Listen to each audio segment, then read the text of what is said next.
Awalnya saya terbenam, namun ketika ada orang yang sudah mengaku sebagai kesepakatan pembelokan sejarah tentang Sunan Gunung Jati, wallah, yang selama 3 bulan 4 bulan ini saya tahan, sekarang wallah saya akan tampil. Apa yang anda mau, lu jual gua borong, wallah, karena anda sudah keterlaluan. Barat ini ya. Kiai Qurtubi itu kan dia ndak paham, cuman sok paham, kadang-kadang seperti itu, ndak paham tapi dia sok paham itu. Intinya Kiai Qurtubi itu seperti anak kecil lah. Yang namanya membelokkan sejarah itu kan kalau ada data, yang data itu sudah paten dan itu dirubah, itu membelokkan sejarah. Oh, datanya ndak ada kok membelokkan sejarah. Tangki boleh gak ngerti Kiai Qurtubi. Ya mungkin. Assalamualaikum warahmatullahi wabarakatuh. Kembali berjumpa dengan saya di channel Gagasan Progresif 79. Sahabat sebangsa dan setanah di mana saja anda berada, semoga dalam lindungan Allah Subhanahu Wa Taala seluruh aktivitas itu dimudahkan oleh Allah. Kali ini ada satu video dari salah seorang terah Sunan Sunan Derajat ya, yang kemudian angkat bicara merespon ya statement dari Abu Ya Qurtubi yang memang kemarin itu cukup berapi-api menantang ya orang-orang yang dianggap telah melakukan pembelokan sejarah ya. Tentu yang dia maksud itu adalah pertemuan di Bunda Krep yang mendiskusikan soal nasab, dan ketika memang dibacakan keputusan itu dengan tegas dan jelas bahwa nasab Sunan Gunung Jati itu tidak bersambung ke Asmat Khan tetapi dari Musa Al-Kazim. Nah, itu mungkin yang dianggap oleh Abu Ya Qurtubi itu adalah sebuah pembelokan sejarah ya. Demikian pula ya status daripada nasab Alawi juga lama dibahas di Bunda Krep itu, dan ini yang kemudian direspon oleh terah Sunan Derajat ini. Artinya apa? Bahwa semakin banyak saja orang yang kemudian menanggapi statement dari Abu Ya Qurtubi yang memang cukup berapi-api, bahkan dengan sebuah statementnya ya katanya anda jual kami borong ya, akan melakukan rapat akbar di Banten dan menghadirkan orang yang diduga melakukan pembelokan sejarah ya. Pastilah yang dimaksud itu adalah ya siapa lagi kalau bukan Kiai Imad, Tubagus Mogi, Nur Fadil dan lain-lain. Dan ini tentu sesuatu yang bagian lainnya itu dinilai ya kurang elegan lah. Salah satunya ya ini ya, Terah Sunan Derajat ini angkat bicara merespon Abu Ya Qurtubi yang menganggapnya bahwa itu statement yang janggal, karena Abu Ya Qurtubi ini kan mengaku keturunan Sunan Gunung Jati, sementara ada dulu pernyataan dari Habib Bahar bin Smith yang mengatakan bahwa Wali Songo itu habaib, tetapi tidak punya keturunan alias terputus karena dari garis perempuan. Nah, ini kan sebenarnya dilematis ya, Abu Ya Qurtubi harusnya dia selesaikan dulu dengan Habib Bahar bin Smith, tetapi justru dia mempersoalkan Kiai Imaduddin Usman. Nah, seperti apa statement dari Kiai ini, kita simak sama-sama. Awalnya saya terbenam, namun ketika ada orang yang sudah mengaku sebagai kesepakatan pembelokan sejarah tentang Sunan Gunung Jati, maka orang-orang yang masih duriatnya Sunan Gunung Jati dari Sultan Maulana Hasanuddin pun mereka semua di Banten sekarang mulai bangkit. Maka saya sampaikan tahadusan bi nikmatillah. Al-Fakir bin Mama Haji Ahmad, Allah tanggal 25, 26, 27 Agustus akan ada rapat akbar di Kesultanan Banten, dan akan diundang orang-orang yang telah membelokkan sejarah. Persiapkan kitab anda, persiapkan kitab sejarah anda. Wallah, karena anda sudah membelokkan dengan sepihak, maka kami pun akan turun. Alhamdulillahirrahmanirrahim. Pada malam hari ini saya ditemani oleh Raden Mas Kiai Muhammad Salim. Beliau zuriat dari Sunan Derajat. Betul Kiai? Sunan Derajat bin Sunan Ampel. Ya. Alhamdulillah. Sehat Kiai? Alhamdulillah. Hari ini sehat, sakit rabuh mriki. Amin. Bisa ke sini. Terima kasih dengan sedulur-sedulur kabeh. Oke, terima kasih Kiai. Begini Kiai, Ya.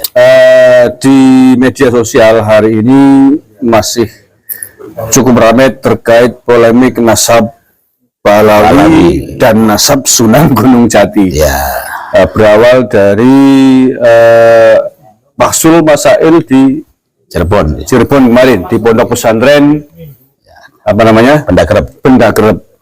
Bahwa di Bahsul Masail tersebut diputuskan bahwa nasab Sunan Gunung Jati adalah nasab tersendiri dan bukan bagian dari Bani Alawi. Akan tetapi ada salah satu orang yang katanya namanya Kiai Kurtubi dari Bandung yang mengatakan bahwa Sunan Gunung Jati adalah bagian dari Bani Alawi dan menantang berdebat dengan Kiai Madudin Banten dan seluruh zuriat Wali Songo. Ya. Nah, saya ingin konfirmasi nih dengan panjenengan sebagai salah satu zuriat Wali Songo dari Sunan Ampel terkait dengan tantangan tersebut. Monggo ya.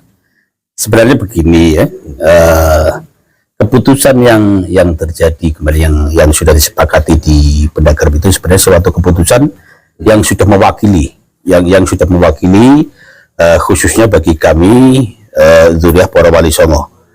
Ya, itu sudah mewakili dan umumnya itu bagi masyarakat atau rakyat Indonesia itu sudah mewakili. Nah, tetapi kenapa terjadi lagi suatu kritik atau sesuatu yang menjadikan mereka tidak bisa menerima? Ini mungkin karena ada ini agenda yang terselubung ya, yang dimiliki oleh kalangan-kalangan tertentu yang tidak menerima hasil keputusan itu karena mereka merasa dirugikan.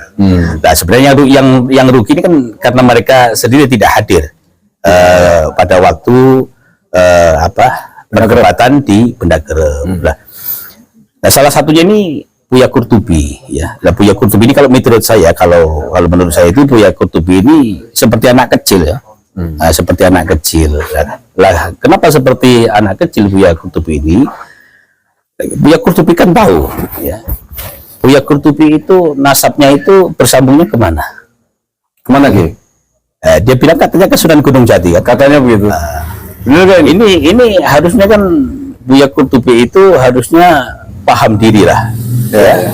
Dia harus paham diri bahwa nasab Buya Kurtubi itu kalau ya menurut Kopitoh atau menurut itu kemarin ada statement Pak Arifin Smith itu kan nasabnya terputus. Oh ya. Ya, yang mengatakan bahwa Wali Songo itu tidak memiliki keturunan laki-laki, hanya dari perempuan. Ya. Terus sekarang Buya Kurtubi mengaku zuriat Sunan Gunung Jati dari garis laki-laki. Nah, ini kan berarti ada permasalahan tersendiri yang harus diselesaikan oleh Buya Kurtubi. Baru dia berurusan dengan Kiai Imaduddin. Ya.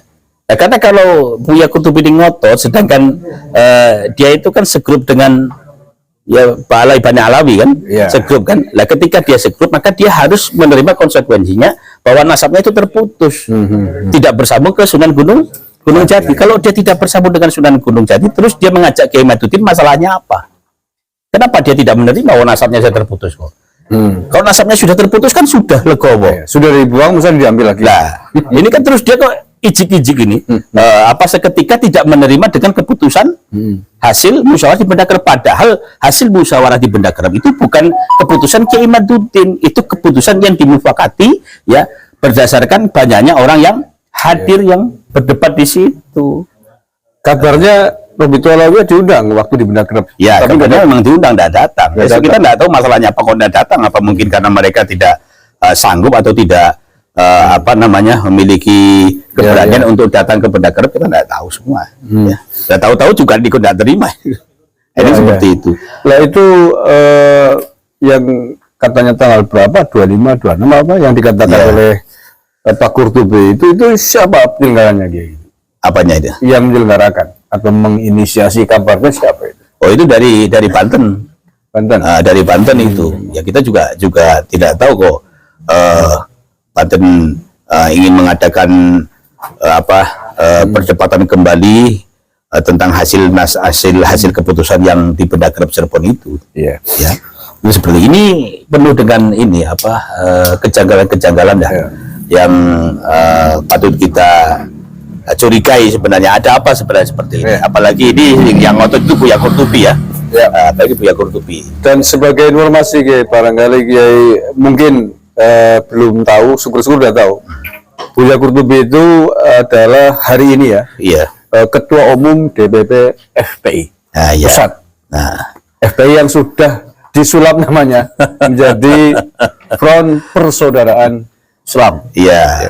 Kalau FPI yang awal kan sudah dibubarkan oleh negara, Front Pembela Islamnya. Ketika belum dibubarkan, dia itu ketua FPI Provinsi Banten. Provinsi Banten. Setelah berganti nama, Ngulung Sumi Cerawung Cilacap. Iya benar. Ngulung Sumi ganti kulitnya menjadi Front Persaudaraan Islam. Nah, dari jabatannya itu maka kalau saya bisa memahami bahwa ya wajar kalau mati-matian membela grupnya para habat, karena dia menjadi ketua umum yang melindungi para habaib yang di FPI ini. Ya inilah yang menjadi kejanggalan bagi kita semua. Ada apa dengan Buya Qurtubi ini? Kan kalau dia sudah masuk dalam grupnya orang-orang tersebut, seharusnya kan dia bisa menerima konsekuensi dari keputusan Robitoh dan Pak Habib Smith bahwa Wali Songo tidak memiliki keturunan laki-laki. Berarti kan terputus. Dia harus menyadari. Kalau dia sudah kondisi seperti itu, menyadari nasabnya terputus, seharusnya dia tidak ada masalah dengan Kiai Mat. Iya, ngapain ya? Ngapain terus kok dia bisa ngotot loh? Ya. Qurtubi itu, Kiai Qurtubi bisa ngotot ingin berdekat dengan Kiai Maduddin. Terus masalahnya apa? Betul. Kan begitu. Kecuali ada agenda besar di balik ini semua. Mestinya hanya begini, hanya sayangnya Buya Qurtubi ini dia tidak mau terang-terangan. Ya, di belakangnya itu siapa? Kan seperti itu. Nah, dia tetap mengatasnamakan tidak terima nasabnya Wali Songo Sunan Gunung Jati yang bersambung kepada Musa Al-Khadim. Dia tetap menyambungkan ke Mbak Alawi. Padahal dia sendiri secara statement Pak Robito itu harusnya dia menyadari bahwa dia itu bukan turunan Sunan Gunung Jati dan nasabnya terputus. Nah, tapi dia ingin ngajak berdebat seolah-olah dia tidak terima nasab leluhurnya itu dibelokkan ke Al-Khadim. Iya, betul. Ya, ini kan terjadi suatu kejanggalan yang nggak masuk akal ya. Mestinya mungkin ya Kiai, lebih bagus dia mencari dalil untuk membuktikan bahwa bahwa Imam Ubaidillah itu tersambung dengan Rasulullah. Itu sebagian ya.